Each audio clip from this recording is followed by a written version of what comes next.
What is going on, guys? Welcome back to another review video. Today we are going to be taking a look at this Chapman ML3 Modern Standard.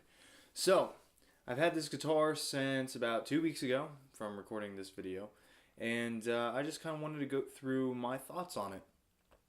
I did get it at a Guitar Center, so thank you so much for Chapman Guitars for actually expanding into Guitar Center, so it made it possible that I could go try one out before buying it. Now, first thing, the body itself and the neck and everything together, relatively light. Not super heavy, but also not super, I would say a medium weight. And it definitely doesn't feel cheap because of that, but it doesn't feel prestigious or anything of that sort. But it is decent. Now, I will say that the body is substantially lighter than what the neck is. Most guitars have like a balance where you hold it up here and it'll kind of just stay. I'm even wearing a strap and it still sags down a little bit. But that's a little nitpicky. So, how about everything else? Well, the switch and electronics, such as the knobs, feel great. The volume knob has a nice taper to it. Let you hear that. It doesn't just automatically turn on or turn off. It does actually feel like the volume knob is controlling the loudness of it, which some lower end guitars don't have that feature. So, and this definitely isn't a low end guitar, but I've seen some moderately priced guitars such as this. This retails for $430 in the US. I've seen them have issues with that. Now the tone knob, again, has a nice swell to it.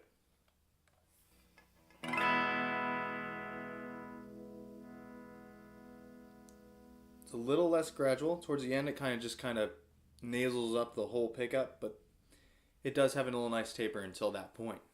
Now, the push-pull on it for tapping the coils is amazing. That is probably the best push-pull switch I have ever felt on a guitar priced under $1,000. So, and the pickup, I'm on the bridge right now.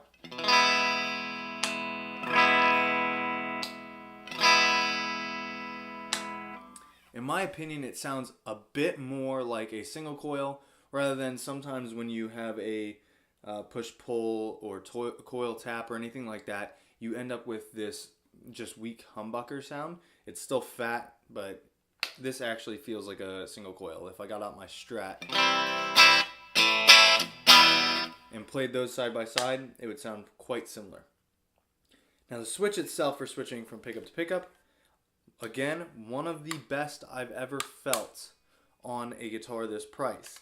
As many of you know, I actually had a Paul Reed Smith Custom 24 SE, and the coil tap on the tone knob on that was a joke. It had no taper to it. It was just a loose knob, and it was awful. And then the switch as well felt really cheap and inexpensive.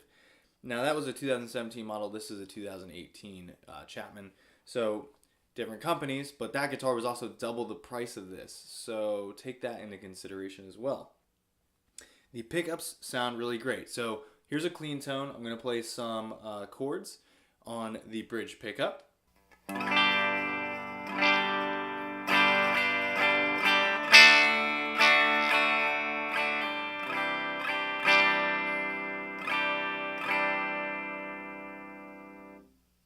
Bridge pickup tapped.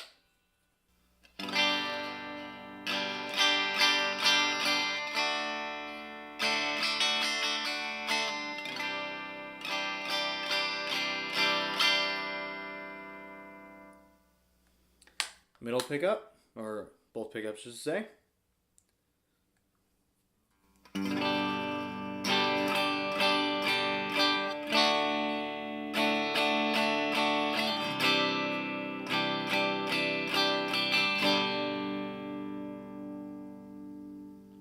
Middle tap.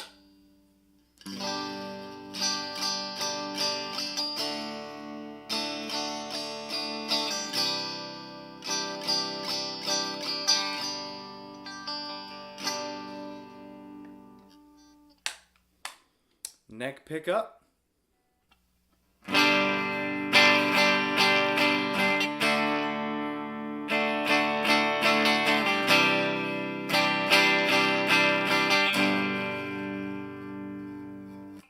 before we move on to tapping that, I do want to point out I didn't adjust the amp. It's still a clean setting. The neck pickup just has a little bit more bite to it, which gives it that kind of crunch to it. And now tapped.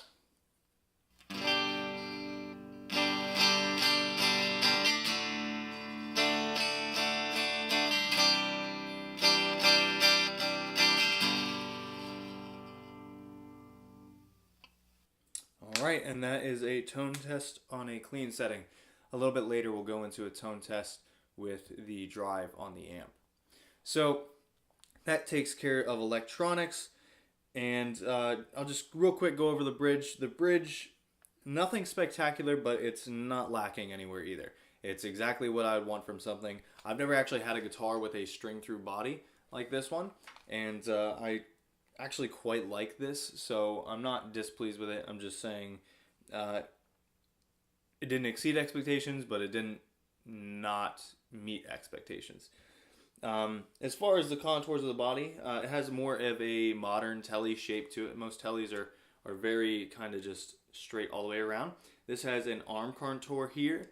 On the back you have a belly cut here, and that does make it a little bit more comfortable than your average telly. I wish that the body in the back had just a little bit more slant to it, because when I sit my arm on here, and maybe it's just because I'm a little bit taller, but my arm kind of rubs on the corner more than it sits flush against where the curve is, and because of that it can get irritating after playing for about a half hour or so. But that's a little nitpicky.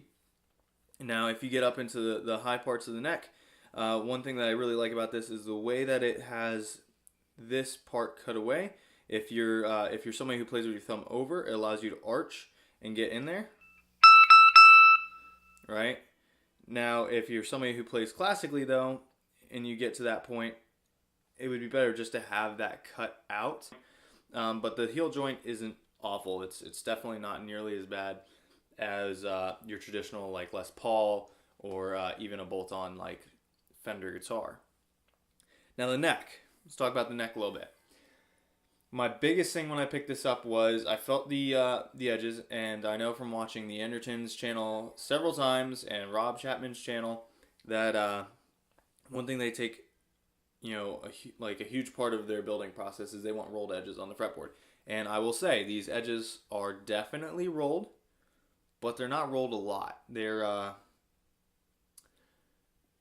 there's a couple points that I can feel the frets kind of just barely snagging on my finger, but not in a way that's like gonna hurt me or ever cut me or anything like that. It's just not anything spectacular.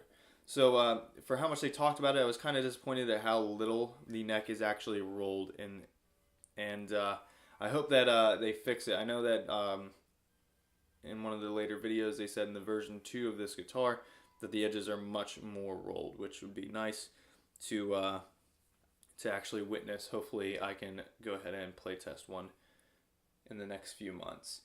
Now as far as the shape of the neck goes, I like it. It's very traditional shape. So if you have Strats, specifically Fender Strats or Fender Tellys, the neck is very reminiscent of that shape.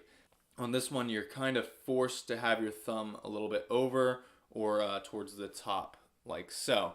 And that's not awful. Most players actually do play like that, so I don't want to say anything bad about the shape of the neck. It's definitely a comfortable neck. It's just aimed for a certain type of player.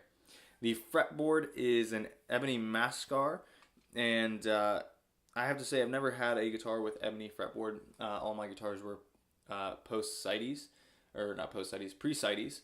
So this is the first guitar that I got post-sighties with that would normally have rosewood. And it's not bad. I haven't noticed any problems with it. The grain feels a little bit finer than a rosewood. And I mean that as in like it's tighter. You don't feel any of the pores as much. But it's not bad. It looks really, really beautiful with the guitar. The frets are nickel frets, and they are jumbo. So that was one of the things I was looking for in this guitar. And they feel great. So when I press down on just a regular guitar, like my acoustic, and I press down, my finger usually touches the fretboard, which can cause unwanted friction, and I don't really like that. And with the bigger frets, you definitely stray away from that unless you're really digging into pressing down behind the frets. Now the nut, I haven't noticed any locking of it or anything like that.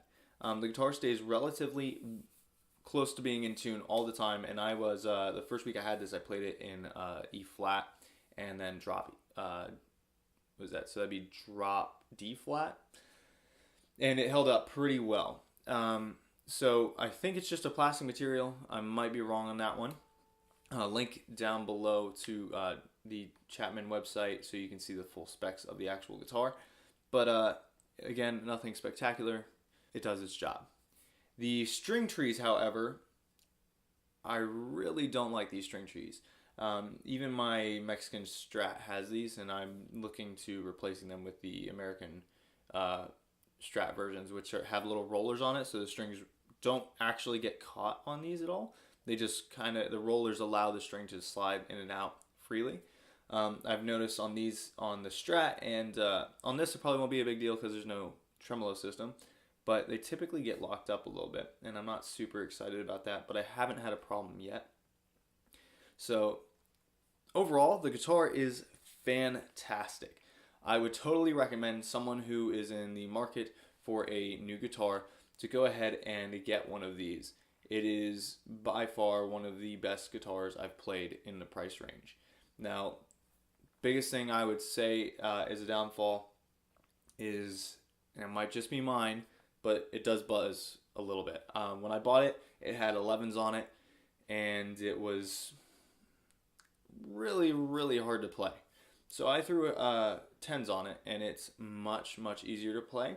But now it seems to buzz quite a bit, and I did have it reset up, and it's still buzzing on some of the notes. But when you plug into an amp and start playing, you don't really notice it as much. It's just a little bit annoying playing acoustically.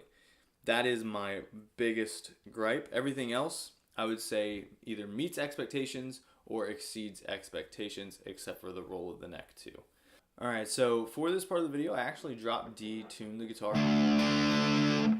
And so we're going to go through, just like we did on the clean tone, we're going to go through tapped, not tapped, and each pickup. So here is the bridge pickup, not tapped.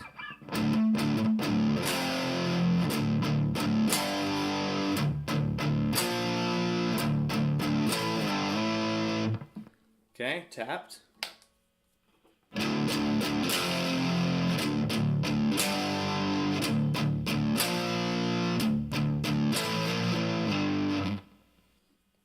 Middle pickup, not tapped, or middle setting.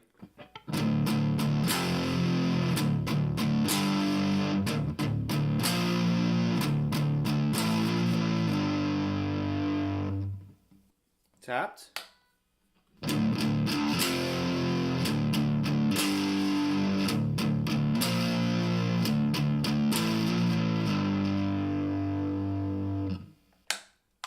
Neck pickup.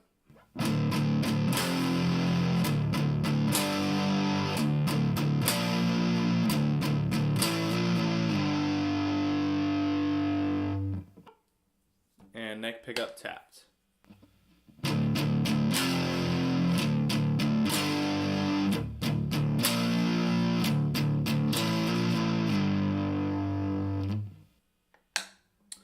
Alright, and that will conclude the video today, guys. Thank you so much for watching. If you liked it, give it a thumbs up. If you didn't like it, that other button works too, but I don't like it.